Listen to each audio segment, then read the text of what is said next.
Monday to Malek Boom Tango Nyumbur Mine Kai Puragira Chapoy Tapanga comme li sa papa waxee daal mooy mënuñu dem chaque kër ku nekk buñ sañoon dañuy dem sa kër toog waxtaan ak yow ba jox ñu say xalaat ak yooyu mais malheureusement bon jot yi moo ñu ko permettre donc moo tax tey ñu ne bon nañu invité un petit déjeuner pour tous les anciens xam naa ni fàtte ñu bari wala ñenn ñi sax duñu am jot ñenn ñaa ngi ñëw ba léegi soo yooyu ñu ngi à l'étranger yooyu ñu ko fekkee mais c'est une première c'est des trucs yoo xam ne il faut que muy amaat après di amaat yenn réunion yu mel nii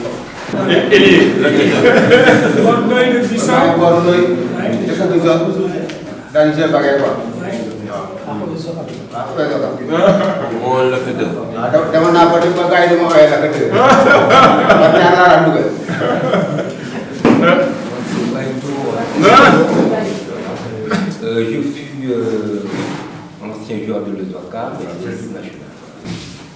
Ma parle de Boudao, Bolni, ancien joueur de l'Oswaka. Ahmed Dia, ancien joueur de l'OS local, du Carlo de Boca. Ancien joueur de l'OS local, Almadi. J'ai un arrière gauche, j'ai un attaque, j'ai un défense. J'ai fait le tout. Ça, en même temps, ma section d'athlétisme. C'est mon côté de souvent faire. Tout le monde explique souvent ta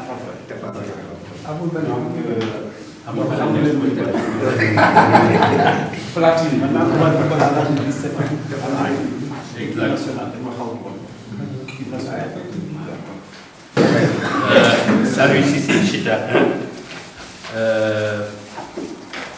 capitaine de l'Oswaka Junior, qui fait le Dakar Matin 1961. Capitaine de l'Oswaka 64, Coupe nationale senior. Capitaine sélection du Cap-Vert, avec Laurent Benoît, Jacques Noël, avec Cissé, Correa, en fait. maa ngi tudd tur Wakaam laa dëkk fii laa juddoo fii laa màggee fii yëpp ñu fi toog ñëpp bokk ba ca kenn lu kii laa joué lu à deux Wakaam lu bari xamuñu ne. Wakaam laa joué. Voilà donc à la création de l'ASFA en 1965 dafa fekk sax ñu ngi jëm ci suspension. waaw bi ma génnee après la Laurent bi ñëw jël poste bi. donc j'ai joué comme latéral, au milieu. Mon encadreur, c'était le père de Bakili.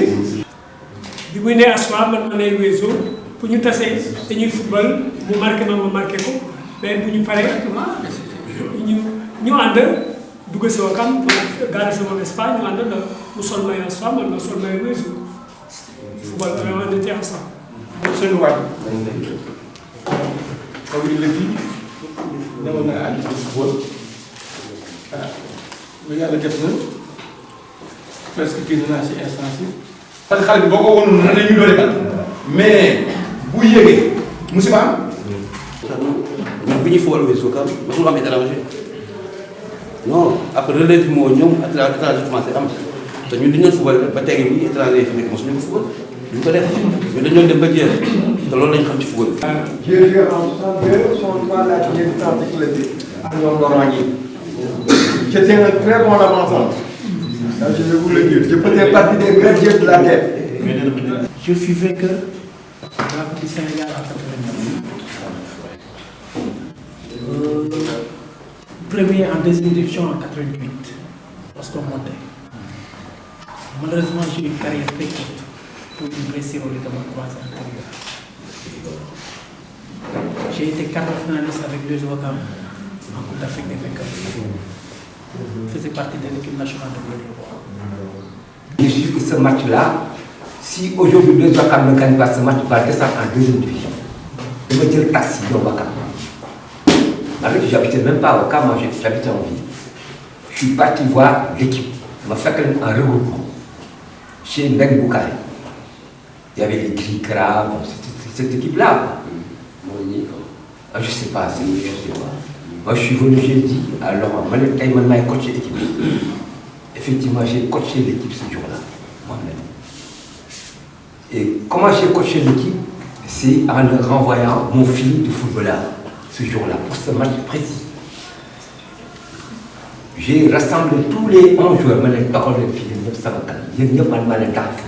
c'était pour les booster. Laurent est là, c'est votre entraîneur, Militon.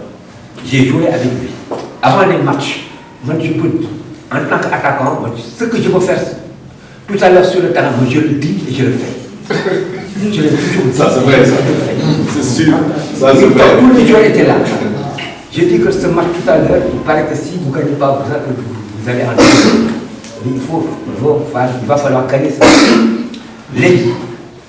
Qui parmi vous, les attaquants, il va marquer un but aujourd'hui. Lui, c'est malin, elle a bien.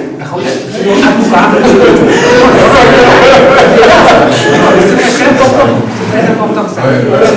C'était l'entraîneur. Mais si quelqu'un ne le dit pas, on va signer forfait. Quel bout de fou là, parce que nous donne lui 4 c'est une vérité. Qui nous donne, moi je vais marquer 1-0. À mon problème. Mais qui, comme moi, à l'époque, dit que tout à l'heure, il va créer un penalty. Nous hésiter, mais vous n'êtes pas des attaquants. Il vous dit à l'heure, tu vais créer un penalty. Ok, donc 2-0. Les deux, on va aller au match. Donc ce qui est sûr, de nous gagner. Et puis ils ont juré devant le Coran. Ils ont dit on est parti au match. Effectivement, Gris a marqué le but. Ibou Diallo a créé le penalty. C'est Asman Dieng qui a arrêté le penalty. Et on a gagné 1-0. Donc c'est pour te dire l'importance entre deux matchs de parler aux joueurs qui vont jouer. C'est dans ce sens que je veux vraiment qu'il y ait régulièrement des rencontres entre les anciens et les nouveaux. Je vous remercie. Au sort de la finale de 1964, Diego Dieng avait écrit le soleil qui, en cet après-midi du 14 juin 1964, déversait sa lumière crue sur la police du Stade de Diop, ne s'est pas encore couché dans le cœur des hommes. C'est avec émotion, avec une ferveur profonde, que nous évoquons cette grande finale de la Coupe du Sénégal, où l'Union sportive de Ouakam, en remportant le trophée tant convoité, détruisit le mythe des grands et restitua au football toute sa beauté, sa pureté originelle, et de laisser un chroniqueur de Dakar Matin s'exclamer. Soyez honorés Ouakamois, vous qui avez honoré le football sénégalais et le football africain tout entier. Mais Ouakamou a dit ça. C'est pas normal.